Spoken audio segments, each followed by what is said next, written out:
Welcome to the Savoy. A phrase I've always wanted to hear.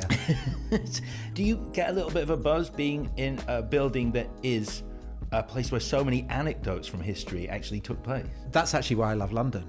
It's kind of Gilbert and Sullivan, isn't it? It's the kind of profits of Gilbert and Sullivan that built the hotel. But the fact that it's on this very ancient medieval site, and that this was, a palace that got torched by the peasants and the peasants' revolt. Some of the rioters broke into the wine cellar and got spectacularly drunk, and then the building collapsed on them, and tales of horror and slaughter that are faintly comical as well, I think is absolutely part of the fabric of London history. So it is great to be here. What a way to go. Drinking stolen wine in the cellar of the Savoy and having the roof collapse on you. I mean, there are worse ways to go. Yeah, it's a hell of a way to go. I do like the fact that Winston Churchill was having a meal here when he found out Neville Chamberlain had resigned and he was set to become Prime Minister. That and the fact that the peach Melba was invented here. Those are my two favourites. Well, I mean, Churchill loved a glass of champagne. In fact, he loved a bottle of champagne, didn't he? But he had it for breakfast. We're having this for kind of early evening, aren't we? The Savoy Originals is supported by Laurent-Perrier, one of the great innovators in the Champagne region. And as Tom Holland takes his place in our penthouse suite here at the Savoy, we are toasting their success with a bottle of Laurent-Perrier Heritage, their latest release. Something you can do at the Savoy too. But let's get back to room 818. Tom, you are a best-selling author, and along with your friend Dominic Sambrook, you host the world's most successful history podcast, The Rest is History, which as well as being the first podcast to ever receive the British Academy Medal, last year in December won the coveted Apple Podcast Award for the Show of the Year 2025, becoming the first non-US podcast to be awarded the title. A perfect time then to say cheers, sir. Thank you very much. Congratulations. It is hard to believe it's only 5 years since that podcast began. Are you surprised how quickly it has grown into this behemoth? I'm completely surprised because we began it in the way that authors with books to sell always do, kind of media, write in the newspapers or go on radio or TV or whatever, because ultimately you see yourself primarily as an author and you want people to read your books. And so it was in that spirit that we began the podcast. And we had no idea that it would become so huge that now we don't really have time to write books, which is, it is stupefying. The thing that's most wonderful about it is that it suggests that the appetite for history is much greater than I had ever imagined. We do the obvious bangers, so we do Henry VIII or Hitler or whatever, but we have also done some topics that aren't, I would say, obviously box office. And so I'm really thrilled that it suggests that there are people who find history as fascinating as I have always done. And that's a wonderful discovery. Do you think there's something about now as a reason for its popularity? Is there a passion for history that is specifically grown because of this period of time? Well, it may sound a kind of foolish reply, but obviously it is absolutely specific to the moment because the technology now exists to provide it.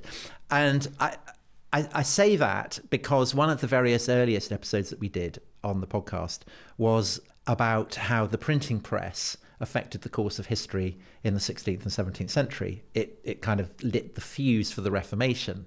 And then all the way through the 17th century, particularly in England, with the Commonwealth under Cromwell, so after the execution of the king, essentially there were no licensing laws anymore. And so there was this huge, great explosion of people just, arguing for their passionately held views or talking rubbish. You can frame it as you like. And we were struck by the comparison with social media and so on. And it's a comparison that lots of people have made. But what we hadn't realised, I think, was the degree to which that technology was also going to facilitate our ability to, record these episodes and then find that millions and millions of people were listening to them. And I think part of the passion of your listenership is the way that you and Dominic bring these stories to life, and the level of detail and the level of research that goes into each episode. You and Dominic do that yourselves. It must be all-consuming. You mentioned not having time to write anymore, but it must be like literally a full-time job. It is. And that's why we don't have time really to write. Although I am meant to be handing a book in next Christmas, so oh gosh, that's a worry. But the research is actually, in lots of ways, the most enjoyable bit of it, because it gives you the opportunity to study parts of history that you might already be interested in, or that you want to explore for the first time. And doing a podcast gives a kind of focus. I mean, there's a reason why, if you do a history degree, you have to do essays, because it sharpens your sense of what you have to research. And the same is true with doing the podcast. There is a sense, I think, in which it is a little bit like doing a continuous history degree. And I think also doing so much, and we try and cover as broad a chronological range as possible. So we've done Neanderthals, but we've also done Liz Truss and everything in between. And we try and cover as much of the world as we feel qualified to do. And the more that you do, the more able you feel to make sense, perhaps, of periods of history that you don't know. If The Rest is History hadn't been such a success, would you still be doing it, considering the amount of work that's required, if it hadn't hit the stratospheric heights it has? Yes, I think so, because we really enjoy it. We did it for a couple of years, when it wasn't stratospheric. I think we didn't devote quite as much energy and research time to doing it. So we had this kind of joke from the beginning that whenever we didn't know something, we would go to the Bodleian and check it. And the Bodleian was obviously Wikipedia. And there were lots of people who heard that and thought we really were rushing off to Oxford to, consult a book or something. We don't tend now to rely on Wikipedia, partly because it is absolutely worth our while doing the research now. I mean, we earn enough from it that you don't resent the time that you spend doing the research. But there is also the issue that the more listeners we have, the more people who will know what we're talking about will be listening. And we can't really afford to make too many mistakes, because the value of the podcast lies precisely in the fact that hopefully you don't get too many things wrong. Of course. And we are going to talk more about the podcast in a bit, once we catch up with ourselves, because over the next hour, I'd like to go on an almost chronological journey from when your interest in history was sparked for the very first time, and what that journey's been like that has brought you to now. So to begin at the start, do you think there's a quality you learned as a child that shaped the way you approach your work today? Completely. If you'd asked me when I was 6, what is your dream? I would say having a dinosaur in my room when I'm in my 50s would probably be it. And I was obsessed by prehistory. I mean, not just dinosaurs, but the whole sweep of time. And it gave me a sense that the past was a lot more interesting than the present, I think. And I remember a moment when we went to this multi-storey car park, and my mother suddenly realised that she'd left some shopping behind, and so she had to go and get the shopping, and so she left me in the car park, in the car. And I kind of looked around, and it was a terrible car park, and it had kind of black streaks coming down and kind of exhaust fumes smeared all over the walls and things. And I just went, oh God, I wish I was in the Jurassic. I mean, obviously I wouldn't have lasted a minute in the Jurassic, but I had this sense that, a world full of dinosaurs and swamps and exploding volcanoes and pterosaurs was just a lot more interesting, a lot more fun. And I think that kind of gut instinct migrated into an interest in history as well. And I've always thought it was telling that my kind of obsession moved from dinosaurs to Romans. And I think in a sense the Romans are the tyrannosaurs of antiquity. They're very glamorous. They're the kind of apex predator, and they're safely extinct. So they're at a kind of distance. And the Romans do terrible things to people. We've actually just been recording an episode today about their destruction of Carthage, where they wipe the entire city out and slaughter vast numbers of people, enslave others. But I think because they are at a sufficient remove, you can be fascinated about them in an unapologetic way, to a degree that isn't true, perhaps, of more recent murderous regimes. It's very common now for kids to be interested in dinosaurs in this day and age. I mean, especially post Jurassic Park and so forth. Was that the case when you were a kid? Were dinosaurs as pop? No, they weren't. And you really had to kind of hunt around for dinosaurs, say on the media. there was an Open University series called Before the Ark, which was presented by the chief paleontologist at the Natural History Museum. And I mean, it was very, very academic, but it was the only thing that had the possibility of a hint that dinosaurs might appear. So I watched every single episode, waited, and then suddenly there was this mention of dinosaurs on it. And then the whole episode turned out to be about dinosaurs. And they filmed it. Amazing for an Open University program. I don't know how they got there, but they filmed it in this town called Dinosaur, which was in Colorado. And there was this sense that every street was named after dinosaurs. And I kind of imagined it as being dinosaur heaven. And I begged my parents, can we go on holiday there? And my father said, there was no way he was going to do that because he hated abroad. We never went abroad. I mean, that never happened.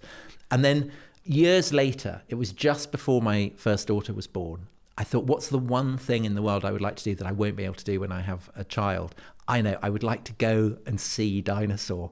And we flew to Denver and we drove miles and miles. And these signs started appearing saying, only 80 miles to Dinosaur, 50 miles. And we got closer and closer. And we arrived in Dinosaur and it was a crossroads. There was a gas station, a house, and there was a smashed up model of a stegosaur. And that was it.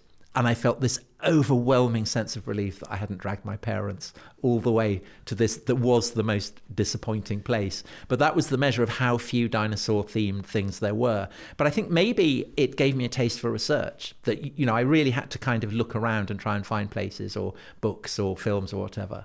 And by the time I did get to see films, so there was one called The Valley of Gwangi, which was so it's cowboys it's basically a rip-off of King Kong. They ride out into the desert, they find a tyrannosaur, they obviously bring it back to a rodeo and it escapes and all I could think of was all the things that were wrong with it. It had too many claws and it kind of moved in this mad staccato way. So actually what you mentioned, Jurassic Park, watching Jurassic Park was the greatest cinema experience of my life. And I had this overwhelming sense as I watched it. I am so glad that I am alive to see this. And you remember the bit where Sam Neill and Laura Dern see the brachiosaur for the first time and he kind of goes like that. I mean, that was me. And it's interesting that the only other film where I felt a similarly almost ecstatic sense of joy was the opening of Gladiator. Really? So the battle that Russell Crowe, he unleashes hell. Yeah. Again, I would just sit there. Oh my God, I'm so glad I've seen that. Because when I moved on to Romans, likewise, there were these very dreary sword and sandal epics, which all involved Christians talking to emperors in palaces, but didn't involve battles. And I wanted a battle. And so to finally see one realised as brilliantly as they did in Gladiator, again, was just a joyous, joyous moment. You mentioned Gladiator. So Gladiator 2, they flood the Colosseum, and apparently they actually did this. If you listen to Ridley Scott, he's like, they definitely did this. They did. They didn't have sharks. They did flood. Yeah, they did flood. They did, right? Yeah. Okay, but they're still not sure how they did it, right? Or are they? I mean, you're the person to answer that, really. I hear there's some confusion over how they actually, engineering-wise, managed to flood the Colosseum. I think there's all kinds of things about the Roman mastery of spectacle, which is ultimately, say, what the Colosseum, the greatest of these spaces, were about. I mean, you read things that they did and you think, how on earth did they do that? I mean, the most notorious one, and please feel free to edit this out if you need to, when the Colosseum opened, one of the stunts was to illustrate Greek mythology, and criminals would be executed in the manner of heroes in Greek myth. So they had Prometheus, they had someone playing Prometheus, his guts were gnawed at by a vulture. And they had a criminal who was stretched out, and then they rather than a vulture, they had a bear from Caledonia, from Scotland, and everyone cheered as his guts were devoured. But they also had this woman who'd committed some appalling sexual crime. And so we're told that she played the part of Pasiphae, who was the Cretan queen who was seduced by a bull and gave birth to the Minotaur in the story of Theseus and the Minotaur. Of course. And apparently this was replicated. And quite how they did that is a topic for a lot of learned monographs. Sure. Just wondering whether that will stay in, and I kind of hope it does. Well, but there you go. They didn't have that in Gladiator 2. I will say, when I visited the palace of King Minos, on Crete, Knossos, yeah, I can't tell you how disappointed I was as a child to find out there was no labyrinth, and that was something that was just myth. Again, I was obsessed by Greek myth, and I had this book. It was the first book about Greek myths that I read, and I think I had flu or something, and my mother got it for me just to keep me quiet. And the opening line was something along the lines of, one day, if you were lucky, you will travel to the beautiful and magical land of Greece. And I thought, that's all I ever want to do. And again, I asked my parents, and again, they weren't interested in going abroad. So I never went. And so a bit like with the dinosaurs in the United States, it was something that I could look forward to. I had all these obsessions from my childhood. I could then visit when I became an adult, and it became one of the great privileges of adulthood, actually, that I hadn't been to these places when I was a child. And you just read about them in books, because obviously books were a hugely formative part of your childhood in terms of your love of history. Without wanting to put the rose-tinted spectacles on and start talking about yesteryear, do you worry that in this age of social media, younger people are no longer... I hate the way I say younger people, but nevertheless, younger people are no longer losing themselves in prose, in books, in the way they once did? I think we're definitely becoming a less literate society. People often ask me, what should students study at school?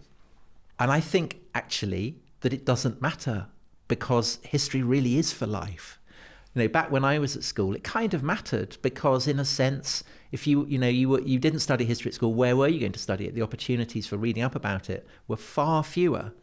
But now you've got all the wealth of the world, the knowledge of the world at your fingertips. And it may be that books will cease to be the primary mode for people to access knowledge of the past, but maybe podcasts will replace them, or other forms of communication that we can only imagine as yet. So I don't kind of despair. Is it a conscious thing, or is it just a happy accident? Let's say the way that you and Dominic present The Rest is History, there is a storytelling element to it. It paints a picture of the period you're talking about, in the same way when you're reading a book, it paints a picture of what you're reading. Like I said, was that a conscious thing to try and replicate the experience of reading a book and bring people in that way? It was much messier than that. So when we began, we would do some episodes that were on particular periods of history, and we would compress them into insanely short episodes, because we were told, it should be 40 minutes, and we were quite good at that. But you'd find yourself doing the French Revolution in 40 minutes. I mean, it's quite difficult to do that. But at the same time, we would do kind of slightly gassy questions like, what is greatness? Or we'd talk about our favourite historical novels, or we would do the top 10 eunuchs in history, things like that were kind of bitty, I suppose. And we gradually realised that actually what people wanted really was stories, because you have download figures, and there is no bucking the fact that what people want to hear is something with a beginning and an end. It can often be kind of biographically based, or it can be the story of a war or a crime or something like that. I think the problem with that can be that perhaps you neglect social history, so the way that ordinary people live. And so we do try and find stories that enable us to illustrate that. So we've recently done one on Jack the Ripper, which of course is, that is such a famous story, terrible, dark story. And people are kind of weirdly fascinated by it. It's the one I'm listening to at the moment. You continue to enjoy it. But one of the reasons we wanted to do that wasn't just because the story is darkly compelling, but also because it provides a way into the social history.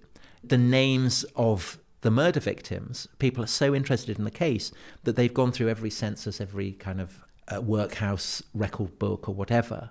And we know the stories of those women in a way that we don't, by and large, with other women who ended up indigent and poor on the streets And so as well as telling the story of the murderer, you can tell the story of the victims, or you can look at how the press in 1880s London is flexing its muscles, is starting to become the press in the way that we would recognise it today, and plays this kind of key role in inventing the myth of Jack the Ripper.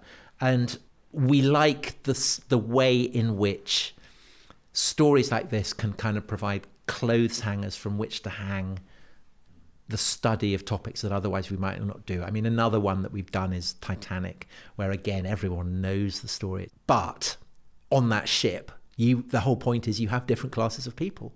You have millionaires and you have refugees from Armenia. Mm-hmm. And telling that story enables you to have them all in the one episode.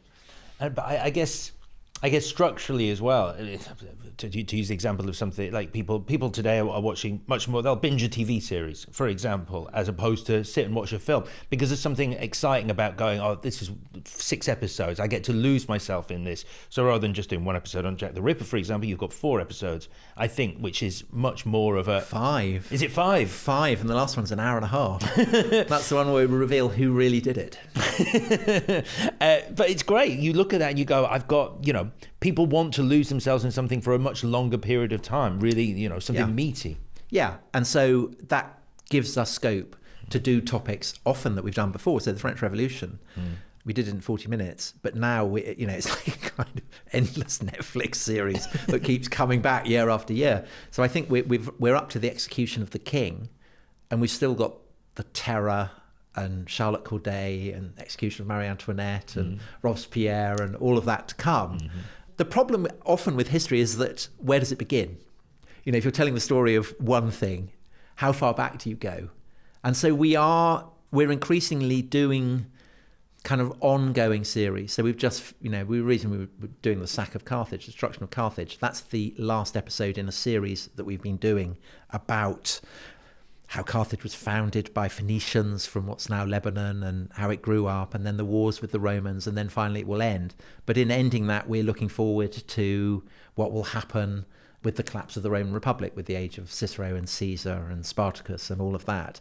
And we do that with other periods as well. So, we've been doing the 100 Years' War, and we're now into the build-up to the Wars of the Roses, or we did a series on the assassination of Archduke Franz Ferdinand, and then we did another on the build-up to the First World War, and now we're into 1914, and soon we'll be doing 1915.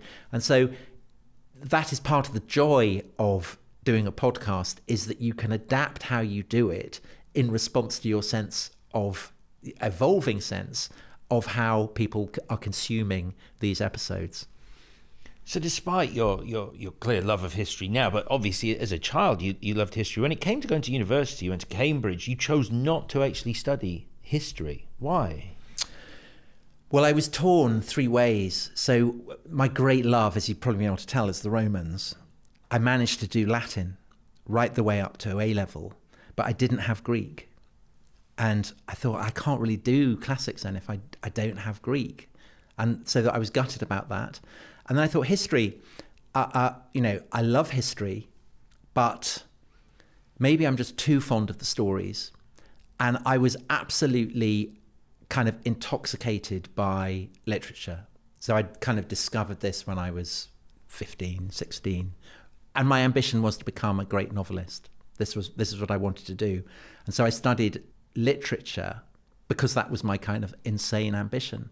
And because I thought I would learn more than I would doing history, because I felt very arrogantly that I'd already read lots of history, which perhaps wasn't a sensible thing to do. But I'm happy I did it, because I think it was actually a very, very good training for what I did ultimately end up doing, which was to become a writer. And I think that to be a writer and to have a sense of how some of the greatest writers in the language have written it is obviously incredibly useful. How was it actually being a student in Cambridge? It's quite a small place in terms of going to study in and getting the student experience, I guess, the nightlife and so forth. I could not possibly have enjoyed it more. Really? I loved it. I loved the fact that I had nothing to do except, read books and think about them and write about them. I mean, that was my idea of heaven, but also there was so much else to do.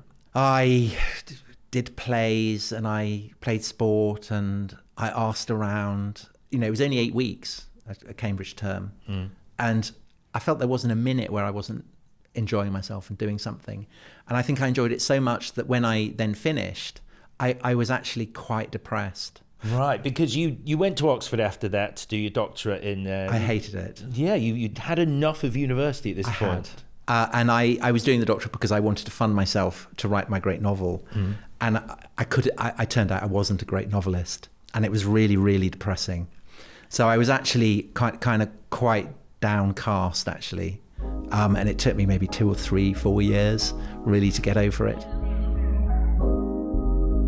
Time for a top-up courtesy of our sponsor, Laurent-Perrier. Today, we are celebrating originality with a glass of Laurent-Perrier Heritage.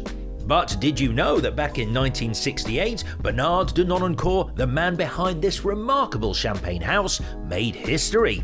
He created a Laurent-Perrier Cuvée Rosé, the first rosé champagne using a technique called maceration, where the juice of 100% Pinot Noir grapes rests with the skins, capturing the purest colour and the truest taste of those red fruits. Since then, Laurent-Perrier has mastered this rare and very particular technique. Maceration allows them to bring out the richest and most subtle expression of Pinot Noir. The result? A wine bursting with ripe red fruit aromas, high intensity, and refreshing elegance. That bold move set a whole new benchmark in the world of rosé champagnes. Fast forward to 2024 and the house introduced its latest innovative cuvée, Laurent-Perrier Heritage, made entirely from 100% reserve wines. And here's a fun detail. The bottle carries the same iconic Laurent-Perrier crest shape as the Cuvée Rosé, a true signature of the house's excellence and style. So here's to Laurent-Perrier's unique savoir-faire and to Bernard's visionary spirit. Cheers. As we sit here now, you've obviously had amazing success, both as an author and more obviously recently with The Rest is History. But my question is, why do you think it is that you have succeeded in these fields, and what has it taken? Pure arrogance. I think. I mean, a kind of shameless sense of self-conviction, a feeling that I would be able to do it, that even if I wasn't going to turn out to be Proust, then maybe I could make a living from writing, which is, a kind of tough thing to do. I went down took all kinds of wrong turnings, I think. So the doctorate I was doing was on Byron and ancient Greece, and Interview with the Vampire, the adaptation of the Anne Rice novel, came out. Tom Cruise in a blonde wig. And it was great as Lestat. It's probably the best thing in that movie. I was a big fan. Even that wasn't not that good. Byron was the model for the original aristocratic vampire. Up until that point, vampires had been kind of basically Balkan peasants, and suddenly they were transformed into aristocrats who swanned around London drawing rooms, and that was because of Byron. So I thought, what if I wrote a novel in which Byron was a vampire? And that's essentially what saved my writing career, because it wasn't an amazing success, but it got a publishing deal here and it got a publishing deal in America, and so there was just enough to keep me going. And I suspect without that, I would have chucked it in and gone off and done something else.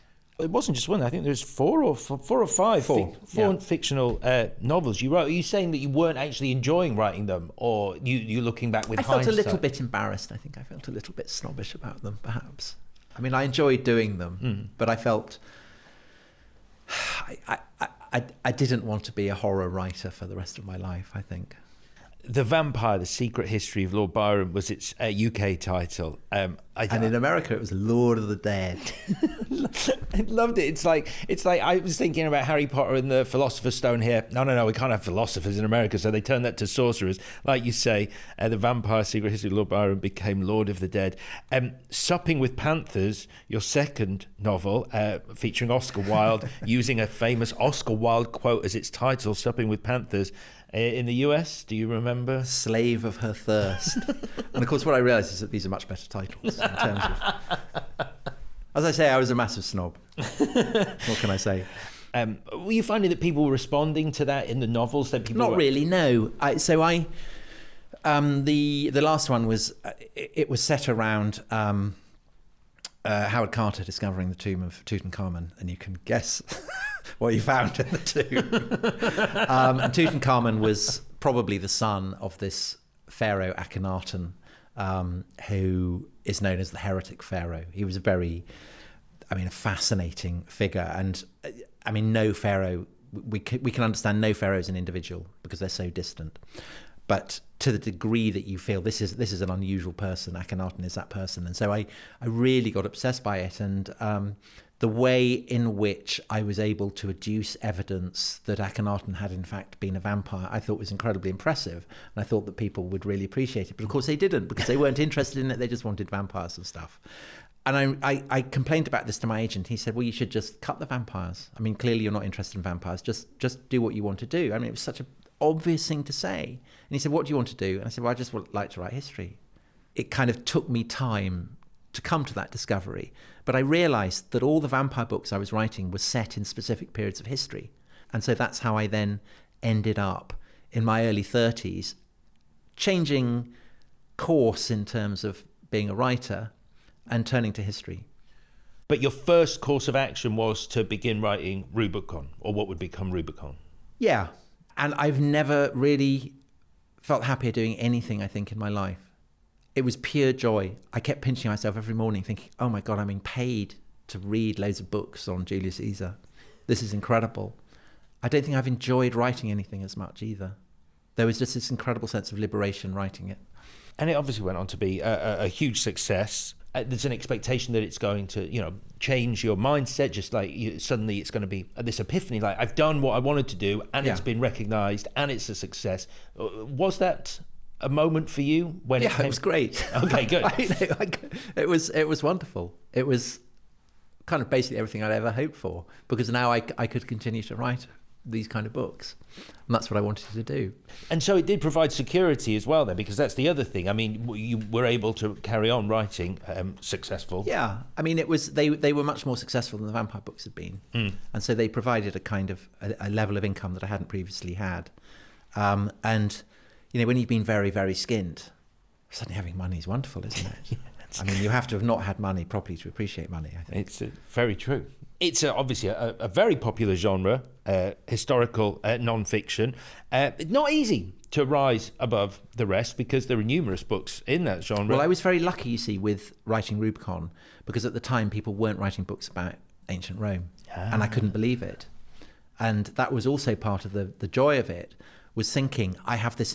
it was like kind of discovering, a perfect beach resort that no one else was there or something.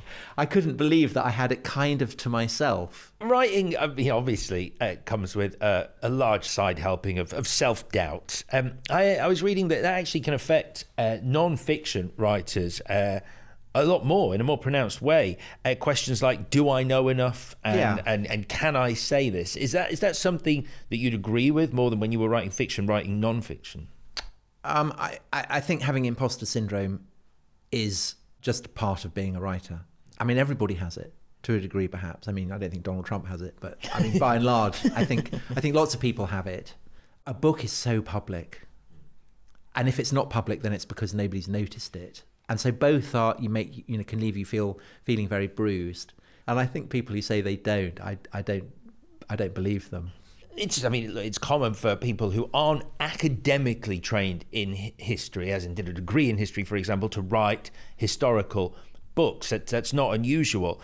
But I'd say from your incredible body of work, you are now very much viewed as an academic when it comes to history. Well, it depends which academic you ask, I suspect. Right. I mean, I honestly think it's not that hard. I mean, it's not medicine. It's not brain surgery. It's actually, the kind of fundamentals of the historical method are not that hard. And I think the particular perspective that I brought was influenced by my literary background, because the periods of history that I was interested in, the primary texts are often literature as much as they're history. So Herodotus, the first great historian, my favorite classical text, I ended up translating it because I did end up learning Greek. Self-taught? Did you? Yeah, I mean, it took me 10 years. It was as long as the Trojan War. Or Tacitus, the great Roman historian of the autocracy of the Caesars. These are shaped as literature. And so when I write about the Romans, I'm interested in writing it as literature as well as history. And I think history is the only academic discipline which is also a branch of literature. I think that is, particularly when you're writing about ancient history or medieval history, that's a very legitimate perspective, I think. I mean, if I didn't have that perspective, then probably my imposter syndrome would be even greater. We're about to catch up with ourselves and the here and now of your massively popular podcast. But before we dive into that, this is, of course, the Savoy Originals. And I want to ask you now, with all the experience and knowledge you have now from your career, your unique approach to history in your books and shows, how important is originality, and how much has originality played a part in your success? I think as a writer, you always want to think that you're original. You want to feel that you have an original voice, and that voice may be in terms of style, and it may be in terms of the arguments that you're making. I mean, it has to be said that people have been writing, for instance, about the fall of the Roman Republic for over 2,000 years. I mean, they were doing it in the lifetime of Julius Caesar. Julius Caesar was actually doing it himself. So in that sense, it's not particularly original. Equally, if you're telling the story of Caesar, something that many, many, many people have done, you do want to find in some way an original way of doing it. And so I've always tried to do that. There have been numerous history podcasts before and since yours, and yet none have scaled the heights that the rest is history has. So you must be doing, I guess, something different, something unique. I think we were very, very lucky with our timing. So it came out at the fag end of COVID. The lockdown was obviously a period where people were discovering podcasts. And we were very, very lucky in the producers who suggested that we do a podcast in the first place. And this is Goalhanger, famous as Gary Lineker's company. I mean, that's where the name comes from. But actually, Gary's pretty much a sleeping partner. The real power behind the throne is Tony Pastor and Jack Davenport, both of them with a background in sports journalism and whatever, but who turn out to be absolutely brilliant at running a podcast company. And it's been an honor and a privilege to be a part of that company's success. And as someone who's always been self-employed, writers famously are not, they're kind of cats that walk alone. To find myself part of this kind of huge entrepreneurial success and to kind of have a ringside seat to watch it expand and grow. We've just been very, very lucky to be a part of that. I mean, I'm not saying that we don't do the podcast well. I mean, I think we do. If we didn't, then people wouldn't download them. But I do think we have been incredibly lucky with the timing and with the people that we have to produce our shows. So let's go back to the very beginning then. It's 2020, your book Dominion, The Making of the Western Mind, had just been released the year prior, and you're approached by Goalhanger to make a podcast, do a history podcast. What actually happened? Well, Tony and Jack had been doing nothing but sport. That was their remit. But Tony is of Maltese extraction, and so very interested in the history of Malta. And my brother had written, he's a historian of the Second World War, and he'd written a book about the experience of Malta in the Second World War. And so Tony read it and he thought, actually, why don't we do a podcast on the Second World War? And so he asked my brother, and my brother asked Al Murray, the comedian, and they started this podcast just as the lockdown was happening, the initial one, so in 2020, called We Have Ways of Making You Talk. And it was a great success. Tony then said, well, why, to my brother, well, let's ask Tom if he would be interested in doing something. And so they approached me and we had a long chat. Were you keen at that point on the idea? I was quite keen, yeah. I mean, I hadn't listened to podcasts. I mean, like, you know, any middle-aged person, I didn't really know what they were. And we had a long chat about, you know, what should the remit be? Should it be ancient history? Should it have a comedian like my brother did as a kind of co-host? Should there be a gender balance? So all that kind of thing. And then finally they said, well, you know, who would you most enjoy doing it if you were to be doing it week in, week out, you know, for a year or two? Because that would be our ambition, that it run. And so I suggested Dominic Sambrook. I always enjoyed his company, and I was a great admirer of his book. So he's a historian of modern America originally, but then he's written this incredible series of books on modern Britain. So entertaining and funny. So I suggested him, and they said, okay, well, let's do that. And then we thought, well, he's a historian of the modern world. I'm a historian of the ancient world. We cover the two, you know, the beginning point and the end point, and we'll try and wing the middle bit.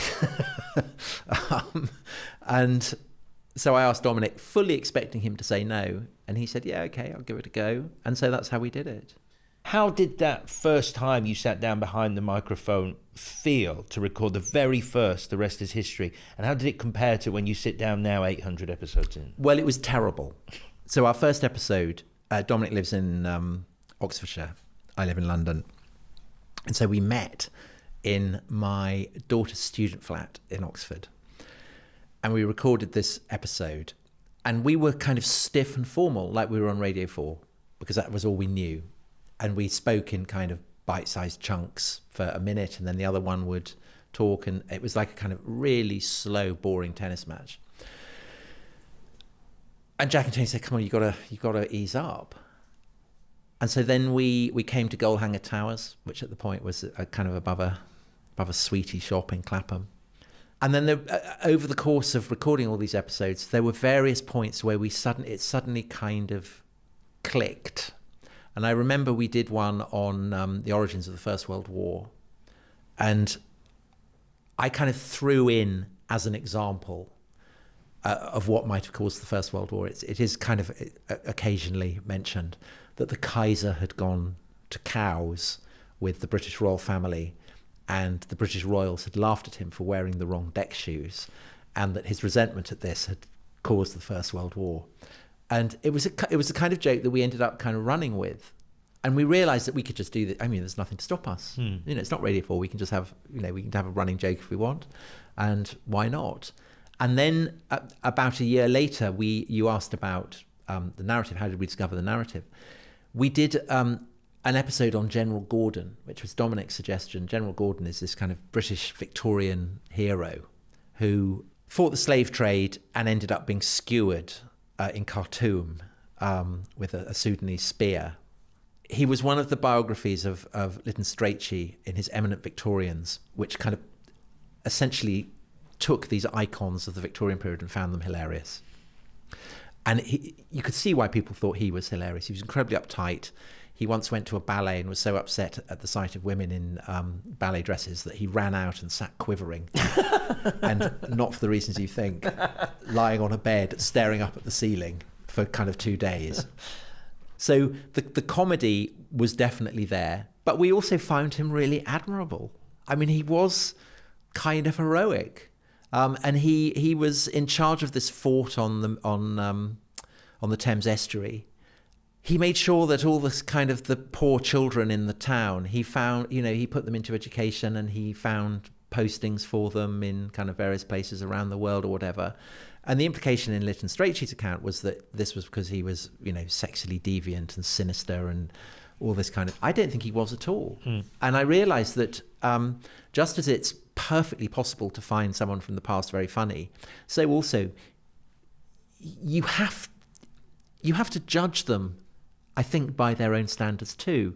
You can't always assume the worst and judge what people are doing by the standards of your own age. It was this combination of thinking, well, he was both funny and admirable, that made us do 2 episodes. And I think that was the first one where we did more than one. And it was, people really liked it. We noticed a kind of real jump. And so we just carried on doing that.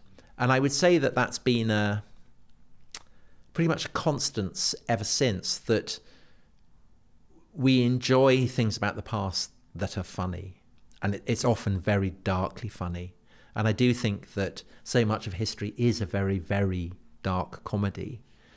But at the same time, you have to try and understand people in their own terms. And that's the fascination of it, because doing that then relativizes your own perspectives. You come to realize that principles or values or perspectives that you living in the here and now in this particular place on the planet may feel are clearly right, actually probably in 20 years, 100 years, 1,000 years will seem as bizarre as we find the attitudes of people who lived 100 years ago, 500 years ago, 2,000 years ago. I think it's kind of humbling. What is your favourite subject? Is there a place that people should begin if they are coming to the rest is history for the first time? Well, I mean, I've told you that probably my foundational period of history is Rome. But actually, I find doing podcasts on periods that I know well much harder, precisely because you do know so much, and the more you know, the more complicated it becomes, and the harder to express in a podcast form.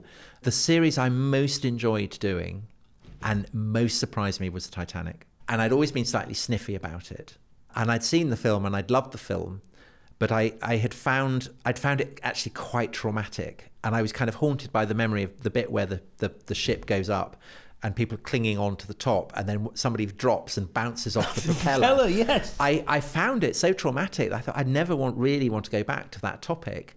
And then when we did it, it was just realizing not just that the story, of course, is incredible. I mean, that's why people keep making films about it. It's why people are obsessed by it. But how interesting the framing is. So we mentioned all the different classes that are on the ship. I mean, that's fascinating. The sheer range of income brackets and nationalities and ages, and I mean, it's so interesting. But then also the way in which the creation of Titanic is a reflection of Anglo-American rivalry, the way in which you have these kind of different shipping companies on opposite sides of the Atlantic. It's being built in Belfast a decade before Ireland is going to erupt into civil war and rebellion against the British Empire. And Belfast, of course, in a way is going to be the kind of heart of the sectarian conflict. And to realise that is part of the background of Titanic as well. I mean, it was so interesting. I rewatched the James Cameron film and actually thought, this is a tremendous film. It is. I don't know how. Recently, I found an interview with one of a Titanic survivor on the BBC, an old interview on the BBC, and he was on that part of the ship as it sort of began to sink, the stern of the ship. And it was just, those interviews that you don't see them anymore. It's of its time. He's just so very just matter of fact about everything. The interview was like, so what was it? It was like? a bit cold. Yeah, that's exactly what he says. They were like, and it was heading towards the sea. He was like, yes, I jumped at the last minute, and was it cold? Yeah, freezing. And you're like, wow. And felt a certain sense of trepidation. We've made our way through a tiny portion of your achievements today, but what is it in your career that you are most proud of?